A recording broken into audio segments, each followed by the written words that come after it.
The views and opinions expressed in this podcast are for informational and entertainment purposes only and do not constitute professional advice. Listener discretion is advised, and we encourage you to seek appropriate guidance for your individual circumstances. The host and guests are sharing personal experiences and perspectives which may not reflect those of all listeners. Thank you for joining us on this journey. Welcome to Healing Our Kindred Spirits. I'm Donna Gaudette, and I'm so grateful you're here today. This episode is deeply personal, one that speaks to an experience many of us share, especially those who feel the world so deeply. You know, we often assume that by a certain stage in life, we won't need to defend who we are, what we believe, or how we choose to live. We expect our circles, our friends, our family to understand and accept us without explanation. But every now and then, someone reminds us that not everyone is able or willing to honor our truth. If you've ever felt minimized, judged, or shamed for simply being who you are, know that you are not alone. And today we're going to talk about reclaiming your light in the face of that darkness. And as a special companion to this episode, I've also recorded an original guided meditation, which you'll find separately, which is a little gift to help you ground even deeper into your truth. So let's begin. Welcome back, Kindred Spirits. Today we're stepping into the heart of something that's touched my life recently, and maybe yours too. So how do we, as empaths and sensitive souls, protect our energy, our voice, and our choices when faced with judgment, manipulation, or even cruelty?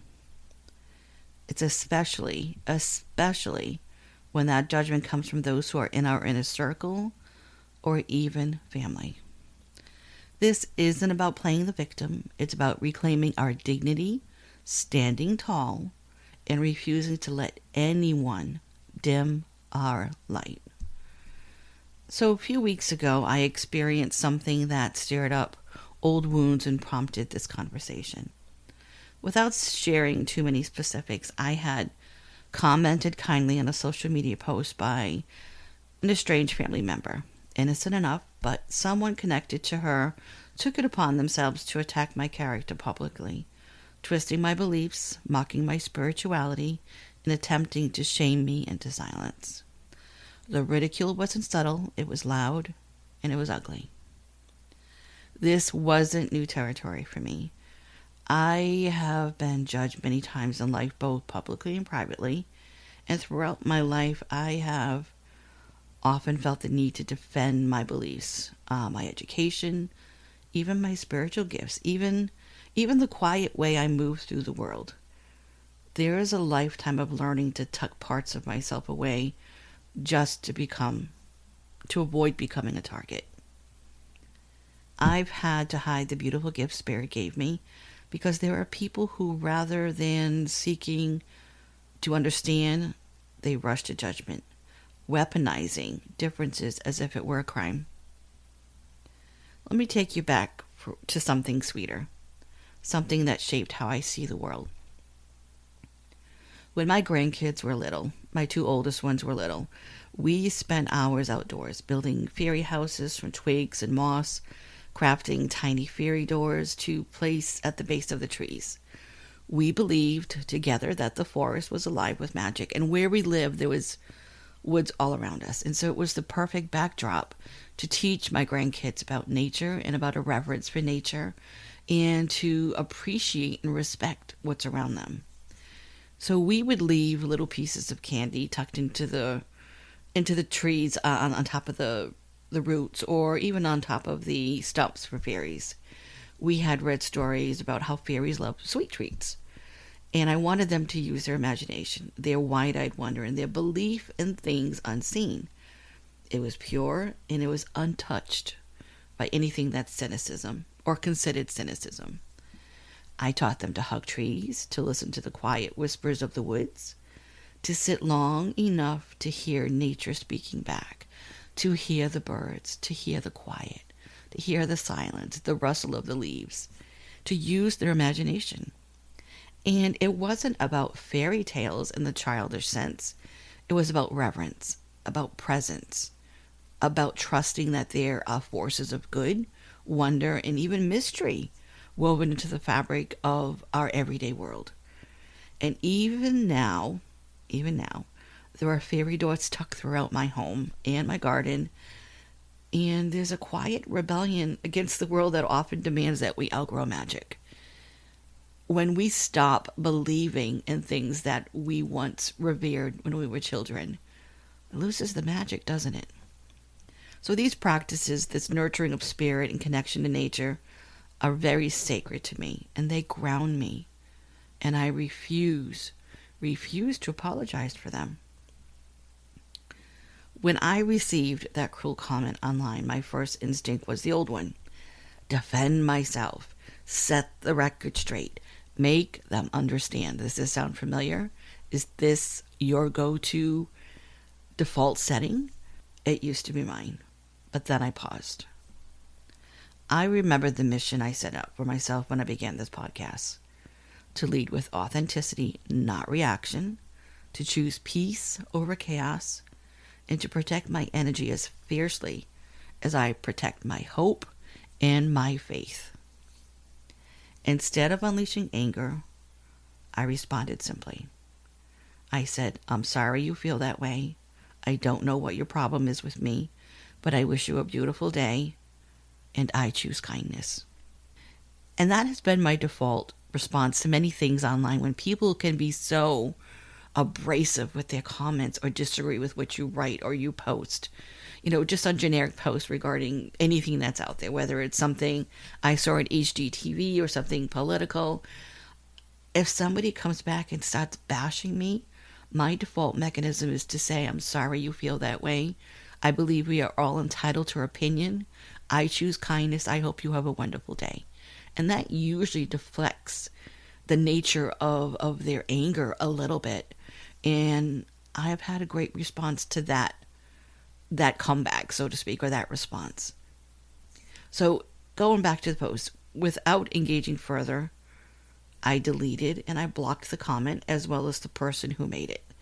And because the person who made the original post used the laughter emoji on her comment, I felt so betrayed. I felt betrayed because even though I had been cautioned about accepting their friend request years ago, I wanted to believe in the goodness of people's intention. But I was wrong. I felt betrayed. I felt very disappointed. And I felt that they were just laughing at me. So I unfriended them. Not out of weakness, but out of wisdom. Because not every battle deserves our energy. And that took me a long time to come to that conclusion. Not every hurt needs to be rehashed, and not everyone who tries to tear you down deserves a seat at your table. Let me repeat that again. Not everyone who tries to tear you down deserves a seat at your table. So let's talk about narcissists for a moment. Narcissists or narcissistic tendencies, or someone who has a narcissistic personality, whether diagnosed or simply operating from that ego-driven place, often target empaths because we reflect back what they can't bear to see in themselves. We carry softness, we carry openness, and often self-awareness, and that threatens their illusion of control.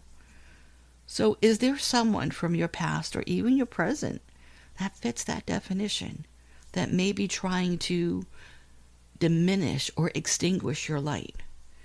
I have had many, quote, friends, unquote, in the past who were only using me for what I knew or what I could do for them. And I had many supervisors and managers who saw that light within me and either used it against me or took advantage of me. In either case, I learned valuable lessons, oftentimes at my own expense. Did it change who I am? At first, I thought I had to show less kindness and be stern, be more, have those walls up so high that they couldn't hurt me. I was obsessed at weeding out those who were using me for their gain. The walls that I had up were so high that I felt so isolated and alone.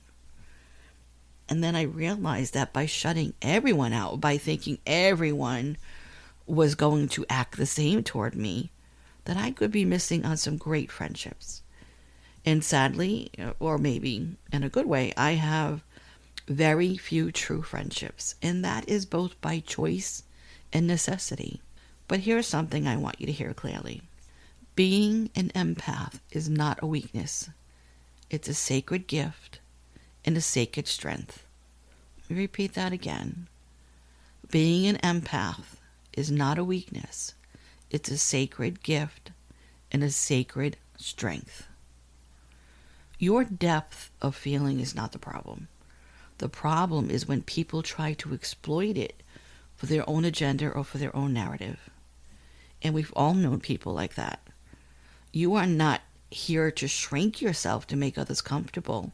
You are not responsible for someone else's inability to meet you with grace. And here's a hard truth. Not everyone wants to grow.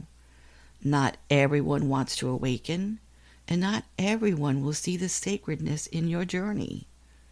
When someone mocks your spiritual path, and which has happened to me many times in my life, or belittles your connection to the unseen, or ridicules your intuitive gifts, do you know that it says far more about them than about you?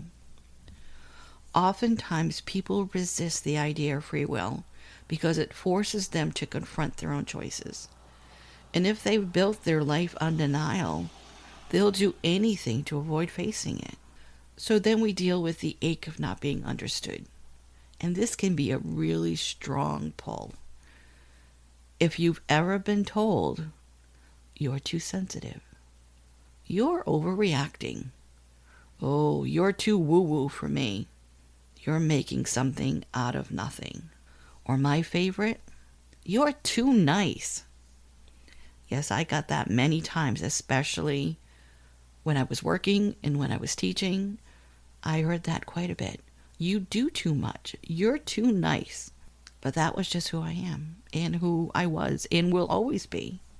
But I want you to know your sensitivity is your wisdom. Your voice matters and your beliefs are valid. There's almost a primal deep ache that comes from opening your heart, only to have it misunderstood or mocked. But here's the truth. You do not owe anyone an explanation for your joy, your wonder, your path, your journey, or even your own healing. You do not have to be understood by everyone. And one of the hardest things for many of us to accept is that not everyone wants to grow. Not everyone wants to wake up, and not everyone believes in the same sacred principle that you or I might live by. That life is a series of conscious choices, and they don't believe that, and that we all have the right to make them without making apologies for them. You might say to someone, I've chosen a spiritual path, that I believe in energy, I believe in intuition, I believe in the unseen. And their response is judgment, ridicule, and even subtle mockery. It's there, but there's an undertone, and it even could be passive aggressive. But that's not about you. That's about them. And so here's what I've learned. People often resist the idea of free will because it forces them to look at their own life choices. And if they've built a life based in denial, they will fight hard, fiercely hard, to avoid that mirror. So what do we do as empaths when someone is determined to drag us into their version of reality? What happens when we don't feel heard, or how can we resist the urge to right the wrongs? That's a huge one. It's sometimes I refer that to the Joan of Arc archetype, because you always want to right the wrongs of the world. So let's sit with something that stings, that gut-wrenching ache of not being heard. And I think many of us have been there. Many of us have been misunderstood, dismissed, minimized, marginalized, or even mocked. And as I mentioned when recounting what happened last week to me, I felt mocked, ridiculed, and shamed. It's bad enough we get that from strangers, but from people you know? That's a bitter pill to swallow. For those of us who move through the world with open hearts and deep sensitivity, there's nothing quite like the feeling of opening your soul only to have it rejected, distorted, or even ignored. When you share your beliefs, your truth, your worldview, and someone shrugs, rolls their eyes, changes the subject, or worse, attacks your character. That hurts. That really hurts. But let me say this loud and clear. Your experiences are valid. Your feelings are real. And your voice matters. When someone judges you for your spirituality, your faith, your lifestyle, your choices, or your intuitive gifts, it's not because you are wrong. It's because they are uncomfortable. And rather than meet that discomfort with curiosity, which most people would, they meet it with defensiveness or disdain. And here's the tricky part. When this happens, there's often a powerful urge that rises up in us. The urge to correct the narrative, to fight for understanding, to convince, to prove. But here's where we must ask, is this fight worth my energy? The need to be understood is so deeply human. And this is huge for me. Maybe it's because I grew up the oldest and the only girl with 5 younger brothers, 5 very younger, very loud brothers. And I fought to be heard and understood. It's a basic need. We all want to feel seen, heard, honored.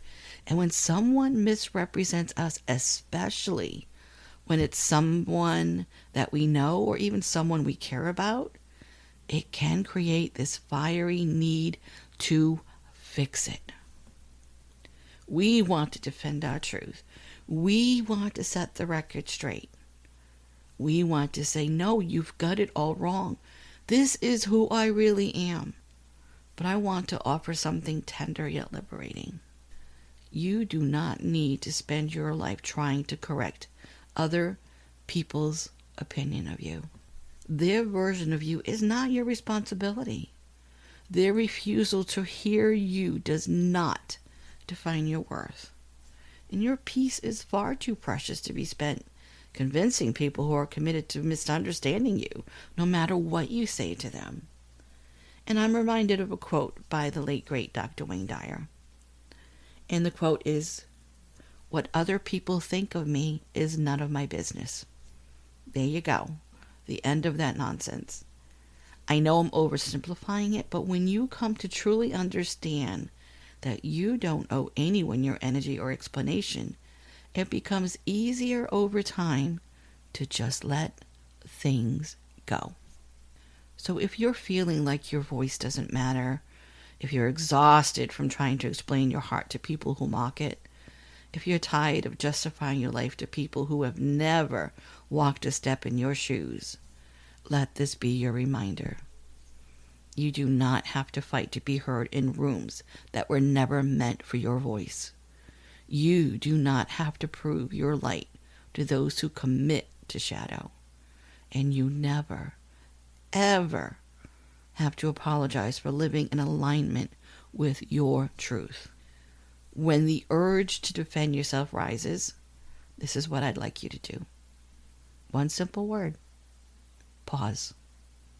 That's it. Ask yourself, what part of me is trying to protect itself right now? Is it the ego, the inner child, the heart?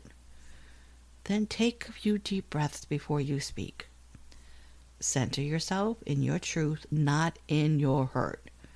That's where we go wrong sometimes. We center ourselves in the truth. We need to center ourselves in the truth, not in the hurt. And remember, journal your feelings. You deserve to hear yourself clearly. And what helps me sometimes is I repeat a mantra. And it could be anything that you want. You can create your own. But one that I tend to go to now and then is, I do not need validation from those who refuse to see me. I know my truth and I release the rest. So how do we resist the urge to right the wrongs? And this is a huge one.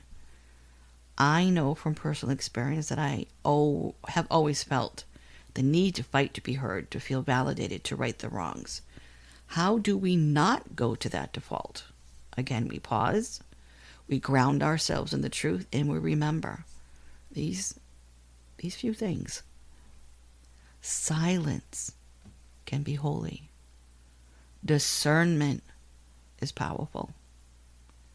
And sometimes the most profound statement is no statement at all.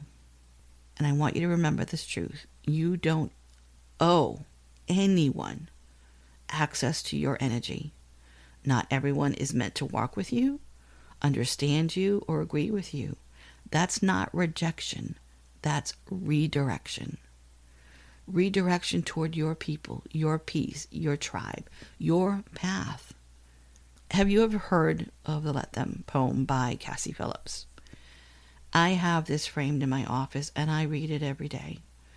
It's a gentle reminder to let people be who they are, but also don't feel you have to let them be that way with you.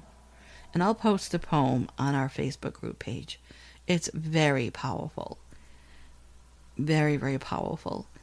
And what happens when we come across people who, no matter what you do, whether you ignore them, whether you just walk away, what happens when those people believe their own lies? And we've all come across them. It can be heartbreaking to watch someone cling to the delusion, especially when that delusion hurts others. But their distortion, it's not yours to correct. And something to remember is your truth doesn't need their permission. And your healing does not need their validation. And your boundaries don't need to be understood to be respected. So when someone insists on believing their own lies about you or about the world, don't waste your energy trying to convince them of the truth. You're not going to win. Instead, ground yourself in your knowing, your path, your decisions. Stand proudly in your light, even if they refuse to see it. And sometimes when confronted with judgment, remember that less is more. And a few soul-aligned ways that you can respond. You can create your own, but here's a few. I honor your path, but I'm choosing a different one. Very simple and to the point. Another one, this conversation doesn't feel healthy for me to continue. And I respect your beliefs. Please respect mine. That's a huge one. That is a huge one. And sometimes the most powerful response, again, is silence. And I have a little thing on the offside here. The words silent and listen have the same letters. So remember that. Silent and listen have the same letters. So don't underestimate the strength it takes to not engage. You're not obligated to fight every battle just because someone throws a sword your way. I know that's a tall order, but with practice, it does get easier. And I'm not saying you should not advocate for yourself. That is not what this is about. It's about choosing your battles with people who don't deserve to take up your energy and your time.